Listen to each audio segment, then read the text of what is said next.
Hello friends and family, எல்லோரும் எப்படி இருக்கீங்க? நிச்சயம் எல்லாருமே நலமாக இருப்பீங்கன்னு நம்புகிறோம். இன்று படித்ததில் பிடித்தது செக்ஷனில் உங்களுக்காக நான் என்ன கொண்டு வந்திருக்கேன்னா, தடைகள் எவ்வளவு பெரியதாக உள்ளதோ உன் வெற்றியும் அவ்வளவு பெரியதாகவே இருக்கும். இதை தான் உங்ககிட்ட ஷேர் பண்ணிக்கணும்னு நினச்சேன். என்னென்னா, இப்போ நம்ம ஒரு விஷயம் பண்ணுறோம், ஒரு தொழிலோ இல்லை ஒரு ஒரு எக்ஸாமுக்கு படிக்கிறதோ அப்படின்னு சொல்லிட்டு நம்ம நிறைய விஷயங்கள் பண்ணுவோம். அதில் வந்து தடைகள் 1000 இருக்கும். ஒவ்வொருத்தர் மூலியமாகவும் தடைகள் வரும், நம்ம சுற்றி இருக்கவங்க மூலியமாக வரும், நம்ம கூட இருக்கவங்க மூலியமாக வரும். அப்படின்னும்போது ஒவ்வொரு விஷயத்தையும் நம்ம கண்டு பயந்துடக்கூடாது. ஏன்னா ஒவ்வொருத்தரும் ஒவ்வொரு பாடத்தை நம்ம வாழ்க்கையில் கற்றுக் கொடுத்துட்டே போகிறாங்க. ஸோ ஒவ்வொருத்தர்கிட்ட இருந்து ஒவ்வொரு விஷயத்த நம்ம வாழ்க்கையில் கற்றுக்கிட்டோம்னாலே நம்ம வெற்றி அடையிற பாதையில் யார் எப்படி வந்து அட்டாக் பண்ணாலும் அதுக்கான பதிலடியை நம்மளால் கொடுக்க முடியும். ஸோ என்றைக்கும் தடைகளை கண்டு அஞ்சாதீங்க. ஏன்னா வெற்றியும் அந்த அளவுக்கு பெருசாக இருக்குன்றதை உங்ககிட்ட நான் ஷேர் பண்ணிக்க நினச்சேன். இப்போ வாங்க வீடியோக்குள்ளே போகலாம்.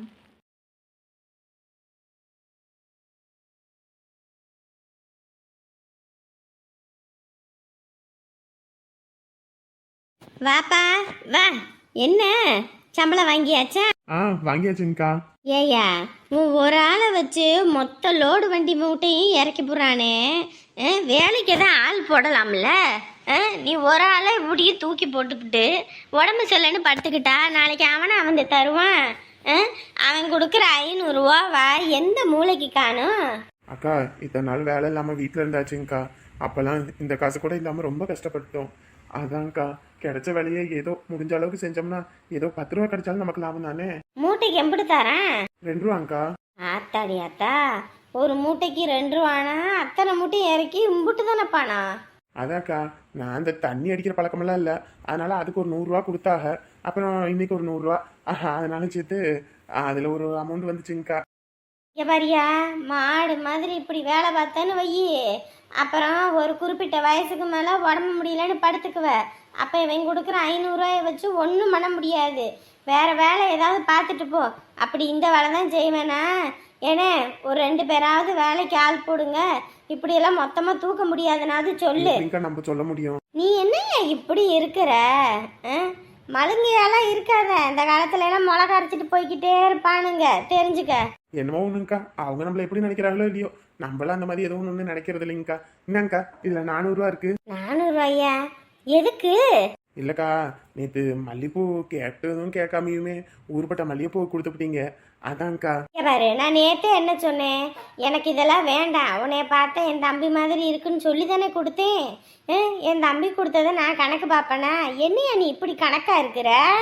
இல்லக்கா, நான் என் பொண்டாட்டிட்ட சொன்னேன், 1000 தான் நம்மள அவங்க தம்பியா நினைச்சாலும் சொந்த பந்தமா இருந்தாலும் அவங்க கஷ்டப்பட்டு உழைக்கிறாங்க. அவங்களோட உழைப்புல நம்ம இப்படி வந்தோம்னா எப்படி, அவங்க கிட்ட அந்த பணத்தை கொடுங்கன்னு சொன்னுச்சு, அதான். ஆட, நீ அவ அதுக்கு மேல இருப்பா போல இருக்கே. எனக்கெல்லாம் ஒன்றும் வேணாம், நீ எடுத்துட்டு போ. அக்கா, சொன்னா கேளுங்கக்கா. நீங்களும் கஷ்டப்பட்டு காலையில இருந்து இந்த பணத்துக்காக தானே உழைக்கிறீங்க, இப்படி கொடுத்துப்புட்டு. அதுக்குன்னு இப்படி இதுக்கெல்லாம் கணக்கு பார்த்தா எப்படி? அதெல்லாம் ஒன்றும் வேணாம், நீ எடுத்துட்டு போன்னு சொன்னேன்.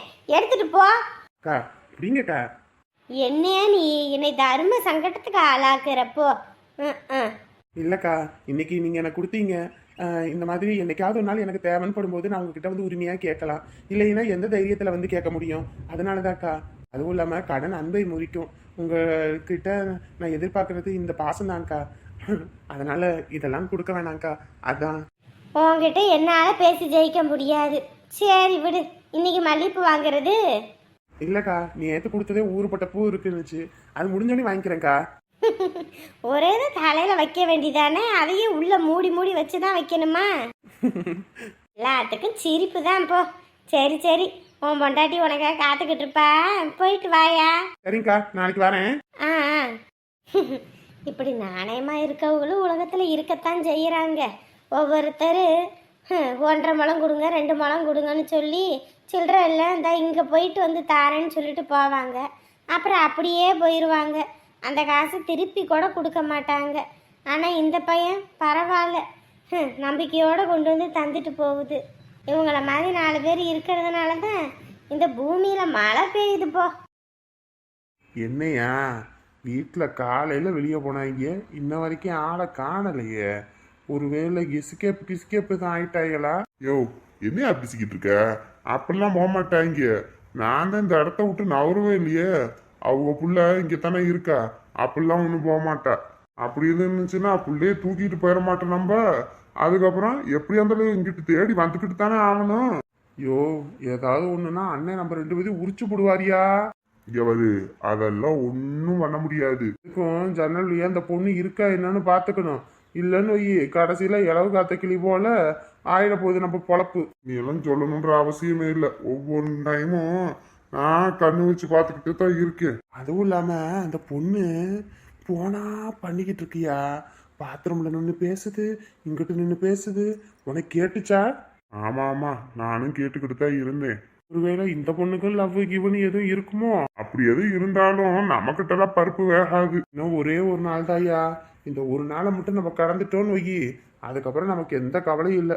பொண்ணை தூக்கி அண்ணன் கையில கொடுத்து விட்டு நம்ம பாட்டுக்கு போய்கிட்டே இருக்கலாம். அது வரைக்கும் நெருப்ப மடியில கட்டிக்கிட்டு இருக்க மாதிரியே இருக்கியா. எனக்கும் அப்படித்தான் இருக்கு. ம், என்னடா ஆளை காணோம்? ஒருவேளை தூங்கிட்டானுங்களோ? ஆ, சரி, இதுதான் நேரம். எப்படியாவது எங்கிட்டாவது பூந்தாவது ஓடிடணும். இல்லை அந்த குண்டு பண்ணிக்கு பதிலாக எண்ணெய் கட்டி வச்சு என் வாழ்க்கையை அழிச்சிருவாங்க. ஐயோ ஆண்டவனே, அந்த குண்டு பண்ணி வேணும்னே பண்ணிட்டால. அவளே, வாழ்க்கையில் நான் என்னைக்கும் உன்னை மன்னிக்கவே மாட்டேன்டி. உனக்கு இருக்குடி பெரிய ஆப்பு. ஐயோ, அங்க பாரியா, அங்க பாரியா, ஓடுது பாரியா. என்ன அண்ணி யாரு? எங்கிட்டு? இந்த பக்கம்? நான் எங்கே போனேன்? நான் எங்கேயும் போகல. இதாங்க எங்க காலையில நீங்க ஒண்ணு காது குத்த வேணாம் சரியா. ஏற்கனவே எங்களுக்கு காது குத்தி கடா வெட்டி எல்லாத்துக்கும் சோறு போட்டு தான் நாங்க இங்க வந்து உக்காந்துருக்கோம். என்ன இந்த பக்கம்?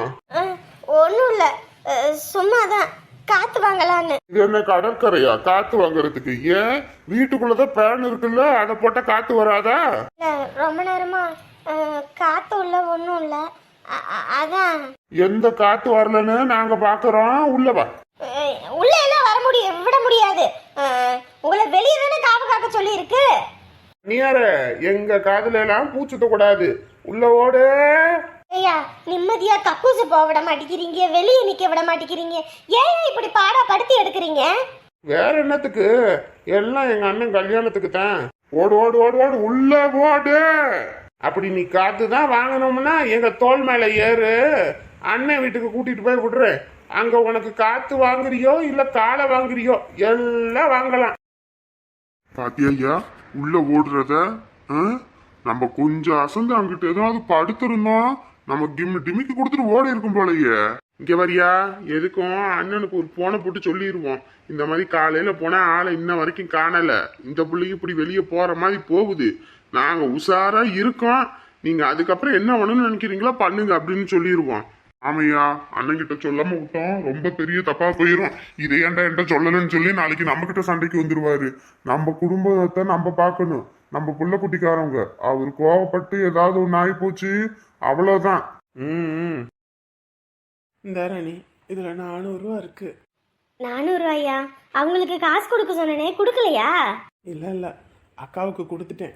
அதுவும் இல்லாம நேற்று 100 ரூபா சேர்த்து தரேன்னு சொன்னார்ல, அந்த பணம் இன்னைக்கு சேர்த்தே கொடுத்தாரு. அதான் சரி 800 ரூபா கொடுக்கவும் அவங்களுக்கு 400 ரூபா கொடுத்துட்டு நமக்கு 400 ரூபா எடுத்துட்டு வந்தேன். ஓ சரி சரி. ஏன் முகமெல்லாம் ஒரு மாதிரி வாட்டமா இருக்கு? அது ஒன்றும் இல்லை. என் வேலை ரொம்ப கஷ்டமா? அப்படியெல்லாம் ஒன்றும் இல்லை. நான் என்ன கஷ்டப்பட்டு நான் மூட்டையா தூக்குறேன், உட்காந்து வேலை பார்க்குறது தானே, ஒன்றும் பிரச்சனை இல்லை. இல்லையே, முகமெல்லாம் வாட்டமா இருக்கு. அது இல்லை, வெயில் ஓவராக இருக்கா, அதான் உடம்பெல்லாம் ஒரு மாதிரி அசதியாக இருக்குது. அதுவும் நடந்து தான் வந்தேனா, அதான் வேற ஒன்றும் இல்லை. ஏங்க, அப்புறம் உங்ககிட்ட சொல்லணும்னு நினச்சேன். என்னது? இல்லை, ஐயாவும் அம்மாவும் நம்ம என்ன ஏதுன்னு கூட கேட்காம இந்த வீட்டை நமக்காக வாடகைன்னு கொடுத்துட்டாங்க. வாடகை கூட கேட்கல. ஆனால் நம்மளும் அவங்க கேட்கலன்றதுக்காக அப்படியே இருந்தோம்னா அது தப்பாக போயிடும். அதனால் அவங்களுக்கு நம்ம அட்வான்ஸோ இல்லை வாடகையோ ஏதாவது பார்த்து ஒரு 500 ரூபா கொடுத்துருவோமா? அம்பிட்டு தானே. நேற்று மீதி எவ்வளோ இருக்குன்னு பாரு. இப்போ இதில் 400 ரூபா இருக்கா, அது 100 ரூபா சேர்த்து போட்டு கொடுத்துருவோம். ஏன்னா என்னடா இது, இந்த பிள்ளைங்க வந்தாங்க ஒரு வார்த்தை கூட இந்த மாதிரி கொடுக்கவும் இல்லை ஒன்றும் இல்லைன்னு எதுவும் நினைக்கக்கூடாது. அதுவும் இல்லாமல் 2 பேரும் வீட்டிலே தான் இருக்காங்க வயசான காலத்தில். அவங்களுக்குன்னு தேவைகள் இருக்கும். நம்ம பாட்டுக்கு இப்படி இருந்தோம்னா அவங்களுக்கு கேட்குறதுக்கு சங்கடப்பட்டுட்டு கூட கேட்காம இருக்கலாம். நம்ம கொடுத்தோம்னா அவங்களுக்கு கொஞ்சம் உதவியாக இருக்கும்ல. ம் சரி கொடுத்துருவோம். சரி, சாப்பாடு எடுத்துகிட்டு வரேன். சரி. ஆ, உடம்பெல்லாம் சரியான வலிக்குது. மூட்டை தூக்கும்போது கூட தெரியல, இப்போதான் ரொம்ப வலிக்குது.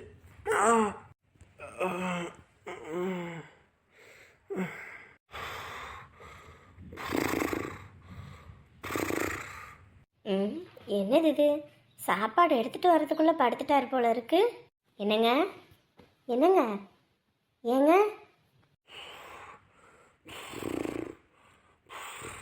என்னது இது? வந்த உடனே இப்படி படுக்க மாட்டாரே. வேலை எதுவும் ரொம்ப கஷ்டமா? நம்மக்கிட்ட எதுவும் சொல்லக்கூடாதுன்னு சொல்லி மறைச்சிட்டு எதுவும் இருக்காரா? மூட்டை தூக்குறேன்னு வேற சொன்னார். ஒரு வேளை மூட்டை தூக்கிட்டு நம்மக்கிட்ட எதுவும் சொல்லி நடிச்சிட்ருக்காரா? ஒன்றும் புரியலையே. ஏங்க சாப்பாடு போட்டு வந்தாச்சு, சாப்பிடுங்க. ஏங்க சாப்பிட்டாவது படுங்க, எந்திரிங்க. ராணி, உடம்பெல்லாம் அசதியாக இருக்கு, என்னால் எந்திரிக்கூட முடியல. நீ சாப்பிட்டு படு. நான் ஊட்டியாவது விடுறேன், சாப்பிட்டாவது படுங்க. வேண்டாம், எனக்கு டீ குடிச்சது வயிறு நிறைஞ்சிருச்சு, நீ சாப்பிடு. என்னடா இது, உடம்பெல்லாம் ரொம்ப அசதியாக இருக்குன்றாரு. வேலை எதுவும் கஷ்டமான வேலை எதுவும் பார்த்துட்ருக்காரா? ஐயோ,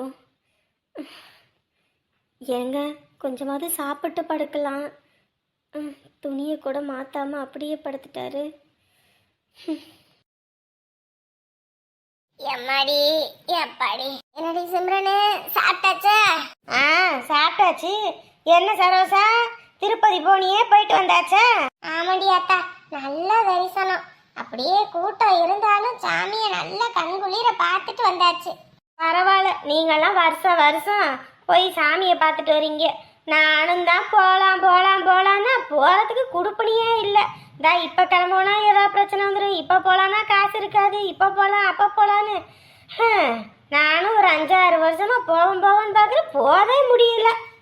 புண்ணியம் பண்ணியிருக்குன்னு அதுக்கெல்லாம். என் பையனும் மருமகளும் தான் போயே ஆகணும் ஒரே இடம். நான் இருந்துட்டு எங்கிட்டயா காசு செலவு பண்ணிக்கிட்டு அங்கிட்டு அம்பிட்டு தூரம் போகிறதுன்னு. அப்புறம் அவங்க இருந்துட்டு இதெல்லாம் குடுப்பனை போகிறதுக்கு எல்லாத்துக்கும் அம்பிட்டு சீக்கிரம் அமையாது. அதுவும் இல்லாமல் அவரை பார்க்கறதுக்கு எத்தனையோ பேர் கால் கெடுத்து காத்துக்கிட்டு இருக்காங்க. நமக்கு வாய்ப்பு இருக்கும்போது போயிட்டு வந்துடுவோம். அதுவும் இல்லாமல் எனக்கு லீவு வேற அப்படின்ட்டான் பையன். அப்புறம் என்ன பண்ணுறது, சரி நாமளும் போயிட்டு வந்துடுவோமேன்னு சொல்லிட்டு நல்லா கூப்பிட்டு வந்தாச்சு. மருமக வீட்டில் எல்லாம் வந்தாங்களோ? ஆமாம், மருமக வீட்டில் நாங்கள் எல்லாரும் தான் போனோம். நான் பையன்கிட்ட சொன்னேன், எதுக்குடா அவங்களெல்லாம் கூப்பிட்டுக்கிட்டு இருக்கேன், செலவுடா அப்படின்னு.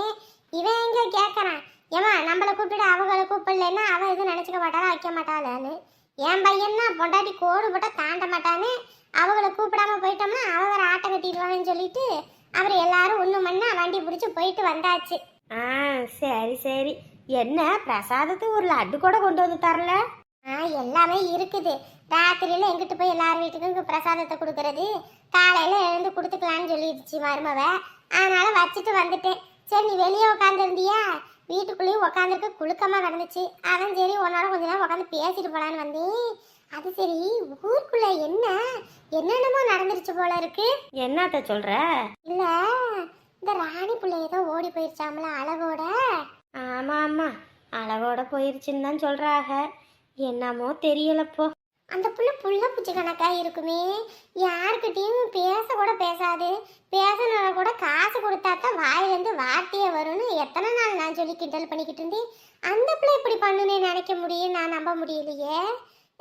குனிஞ்சு தலை நிமிராம போகும். அப்படியாப்பட்ட புள்ள இப்படி ஒரு இதை பண்ணி பிடிச்சே. ஆமா, அவங்க புள்ள போனதுக்கு இந்த என் பையனை உள்ள கொண்டு போய் வச்சு அடிச்சு என்னென்ன வேலை பார்த்து விட்டா தெரியுமா அந்த ராசம்மா. ஆத்தி, ஊர்ல உள்ளவங்க எல்லாத்தையும் அவ குறை சொல்லிக்கிட்டு இருப்பா. அவ வீட்டுல இப்படி ஒண்ணா? என்னத்த சொல்றது, அந்த அழகு பையனோட சுத்திக்கிட்டு இருந்த பாவத்துக்கு என் பையனை உள்ள வச்சு அப்படி லாடம் கட்டி விட்டாங்க. பாவம் என் பையன் படுத்த படுக்கையா கிடக்குது. ஒத்தனம் கொடுத்து மாத்திரை மருந்து கொடுத்து அப்படியே இருக்கான். உடம்பெல்லாம் கட்டுக்கட்டா இருக்குது. பார்க்கவே அம்பிட்ட அழுகியே வந்துடும் போல இருக்கு. ஐயோ, அது சரி, அவங்க வீட்டுக்கு வெளியே ஏதோ ஆளுங்க நின்றுக்கிட்டே இருக்கிறாங்க. யாரு? ஊருக்கு புதுசா இருக்கு. என்ன அவங்க சொந்த மந்தமா? ஆடா அந்த கன்றாவி ஏன் கேட்குற? அந்த சித்திக்காரி என்ன பண்ணியிருக்கா, இந்த ராணியை கட்டி கொடுக்கறதுக்கு 2ஆம் தரமாக வயசான ஆளுக்கு காசுக்கு பேசி காசை வாங்கிட்டா போல இருக்கு. அந்த ஆள் இப்போ அவள் இல்லைனோட இவ பிள்ளைய கட்டிக்கிறேன்னு சொல்லிட்டான் போல இருக்கு. ஒன்று காசை கொடு, ஆனால் காசை 7 லட்சத்தை கொடுக்கக்கூடாது. வட்டி குட்டி அதை போடுவேன் இதை போடுவேன்னு சொல்லி பயமுறுத்திட்டான் போல இருக்கு. எல்லாம் பயந்து போய் கிடக்குதுங்க. அதுவும் இல்லாமல் அந்த பிள்ளைய உள்ளே வச்சு பூட்டி விட்டாங்க. ஆளுங்க சுற்றி இருக்காங்க. அதனால் எங்கேயும் போக முடியாத அளவுக்கு இருக்குது குடும்பமே. ஐயோ ஐயோ ஐயோ ஐயோ, காசுக்கு போய் கல்யாணம் பண்ண அவங்க அப்பங்கார என்ன பண்ணிக்கிட்டு இருந்தான்? வாயில என்ன லட்டு வச்சுக்கிட்டு இருந்தானாமா? ஆமாம், அவன் பொண்டாட்டி கோடு போட்டால் தாண்ட மாட்டானாச்சே. அப்புறம் எப்படி அவன் பேசுவான்? அவனா ஒரு மனுஷன். என்னமோ போ, என்னென்னமோ நடந்து போச்சு. நான் ஊருக்குள்ள இல்லைன்னோனையும். என்ன சரசு வந்தாச்சா? வந்தாச்சு மாடு. என்ன சரசு, நீ வந்தா தான் தெருவே ஜே ஜேன்னு இருக்குது. ஆமா ஆமா, இருக்காதா? சாப்பிட்டாச்சா? எங்க உன் தங்கச்சிக்காரி தான் கஞ்சி ஊத்த மாட்டேங்கிறாளே. என்னல, எங்க மாடுக்கு கஞ்சி ஊத்தாம உனக்கு என்ன வேலை வீட்டுல? அவதான் என்கிட்ட டைவோர்ஸ் வாங்குறாளாம்ல, டைவோர்ஸ். காலமுட காலத்துலயா? சரி, அப்ப எங்க மாம்சுக்கு புதுசா ஒரு பொண்ணை பார்த்து கட்டிட வேண்டியதான். யாரு வேண்டானா கூட்டிட்டு போய் கட்டி விடு. நானா இருக்க போய் இத்தனை வருஷம் காலத்தை ஓட்டுனேன். வேற ஒருத்தியா இருந்தா விளக்க மத்த எடுத்து சாணியை தலையில ஊத்தி மொக்கி அடிச்சு தள்ளிடுவா. இவர் கிழிக்கிற கிளிப்புக்கு கல்யாணம் ஒண்ணுதான் குறைச்சல். என்ன மாடு, என்ன ஆச்சு? ஒரே கோவத்துல போற. என் கோவக்காரகிளி எங்க போவா? எங்கிட்டு கோவச்சுக்கிட்டு போனாலும் வீட்டுக்குள்ள தானே போட, வெளியே எதுவும் போகலையே. இருந்தாலும் நீ அவளை ஓட்டக்கூடாது, பாவம் இல்லையா அவ? அவளா பாவம்? நான் வேற வாய வச்சுட்டு இருக்க மாட்டேன். இந்த ராசமா கிட்ட என் பையன் தான் காரணம் அந்த புள்ள ஓடி போனதுக்கு அப்படின்னு சொல்லிவிட்டேன். அவங்க கூட்டிட்டு போய் பையனை உள்ள வச்சு லாடம் கட்டி விட்டாங்க. அதுல சரியான கோவப்பட்டு விட்டா என் மேல. அத பேச கூட மாட்டேங்கிறா. ஏன் சோறு கூட போட்டு தர மாட்டேங்கிறா. மூஞ்சி முகரையும் 7 முளத்துக்கு நீட்டிக்கிட்டு தான் திரியிறா. அட பாவி, பெத்த பிள்ளைய போய் அவனாவது இப்படி காட்டி கொடுப்பானா? டேய், உனக்கு மாடசாமின்னு பேர் வச்சதுக்கு பதிலா மடசாமின்னு தான் பேர் வச்சிருக்கணும். இங்க பாத்தியா, நீயே கலாச்சித்தல்னா எப்படி? போ, உள்ள அவ இருக்கா, போ அவ கால்ல கையில விழுந்தாவது போய் கஞ்சி குடி போ. நீ வேணா கஞ்சி ஊத்துறது?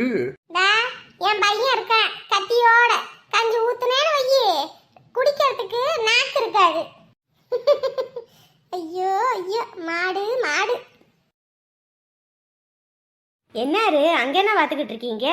இல்ல, இந்நேரத்துக்கு அந்த பையனும் பொண்ணு நம்ம கிட்ட வந்து ஏதாவது ஒண்ணு பேசிக்கிட்டு கிடக்குங்க. இப்ப என்ன, ஆளையும் காணா ஒன்னையும் காணா. லைட் எல்லாம் ஆஃப் பண்ணி கிடக்குது, வீடெல்லாம் பூட்டின மாதிரி இருக்கு. அதான். யோ, சின்ன சிறுசுங்க இவ்வளோ நேரமாக முழிச்சுக்கிட்டு இருப்பாங்க. அதுவும் இல்லாமல் அந்த பையன் காலையில் வேலைக்கு போனால் ராத்திரி தான் வாரான். 2 பிள்ளைங்களும் சந்தோஷமாக இருக்குங்க. அதனால எல்லாம் ஆஃப் பண்ணிட்டு படுத்துருக்குதுங்க. இதில் என்னத்தை போய் குத்தத்தை கண்டீங்க? இல்ல, லைட் எல்லாம் ஆஃப் பண்ணி இருக்கியா, அதான் பார்த்தேன். புதுசாக கல்யாணம் ஆயிருக்குங்க, சந்தோஷமாக இருக்குங்க. இதில் போய் என்னத்தை போய் நம்ம இது பண்ண முடியும்? விடிய அங்கே பார்த்துக்கிட்டு இருக்காம, ஏன் கல்யாணம் புதுசில் நீங்கள் நேரங்கிழமை வரலையா? அந்த மாதிரி தான். எப்ப இந்த பிள்ளைக்கு ஏதாவது ஒண்ணு பேசிக்கிட்டு கலகலன்னு இருக்குங்க. அது இல்லைனாலும் என்னமோ மாதிரி கிடக்குது. அதான். சரி சரி, வாரு நாமளும் போய் படுப்போம். கொஞ்ச நேரம் ஆகட்டும், படுப்போம். பகல் முழுக்க தூங்க வேண்டியது, ராத்திரி குச்சம் வச்சுக்கிட்டு ஒளாவ வேண்டியது. இதுவே இந்த கிழவனுக்கு வேலை பழப்பா இருக்கு.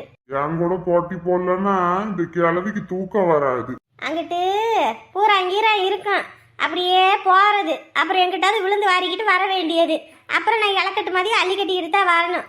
இங்கிட்டே நடங்க, அங்கிட்டு போகாம. எல்லாம் எனக்கு தெரியும், வாய் மூடி கிழவி. யோ கிளவாடி, எங்கிட்டாவது விழுந்துனா நான் தூக்க மாட்டேன். அங்கிட்டே நீ கடக்க வேண்டித்தான். அதெல்லாம் எனக்கு தெரியும், போடி பஞ்சு முடிக்காரி. பஞ்சு முடிக்காரியா? எங்கிட்டாவது விழுந்து வாரு, அதுக்கப்புறம் இருக்கு உனக்கு. கிளவாடிக்கு வயசானாலும் கொழுப்பு அடங்க மாட்டேங்குதே. இருக்கட்டும் இருக்கட்டும். இவங்களெல்லாம் பார்த்தா உங்களுக்கு பைத்தியக்காரியமே இருக்குதா? ஒளிய வச்சுக்கிட்டு பொண்ணு எல்லாத்தையும் தேட விட்டு அள்ளிய விட்டுக்கிட்டு இருக்கீங்களா? ஐயோ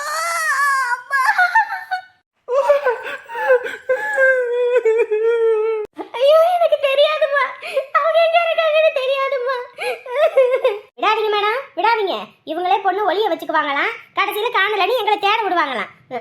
உள்ள வச்சு லாடம் கட்டுங்க மேடம், அப்பதான் தெரியும் எங்களுக்கு. அதுவும் இல்லாம இந்த கிளவி அழுத்தக்காரி, அவளுக்கு சாத்து சாத்துன்னு சாத்துங்க, ஆட்டோமேட்டிக்கா வரும் புள்ள எங்க இருக்கான்றது. வயசான காலத்துல உனக்கு இதெல்லாம் தேவையா?